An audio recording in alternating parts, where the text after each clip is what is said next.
அதனுடைய பிரதிபலனாக நாம் அந்த தோஷத்தினை அனுபவிக்க வேண்டி இருக்கும். சார் இது என்ன சார் கூத்தா இருக்கு, அவங்க பண்ண தப்புக்கு நான் என்ன பண்ணுவேன், இப்படி நம்ம பேச முடியாதல்லவா. அவர்கள் சம்பாதித்த சொத்து என்பது நமக்கு வரும் பொழுது, அவர்கள் சம்பாதித்த புண்ணியம் என்பது நமக்கு வரும் பொழுது, அவர்கள் சம்பாதித்த பாவமும் நமக்கு வந்துதானே சேரும். அப்படி இருக்கின்ற பட்சத்திலே அதனையும் நாம் அனுபவித்துத்தான் ஆக வேண்டும்.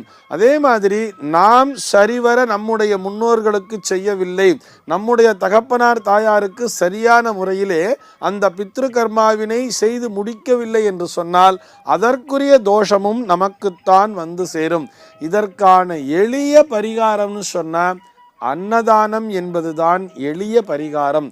நம்மால் இயன்ற அளவிலே நாம் அன்னதானத்தினை தொடர்ந்து செய்து கொண்டே இருக்க வேண்டும். அது முன்னோர்கள் செய்த தோஷமாக இருந்தாலும் சரி,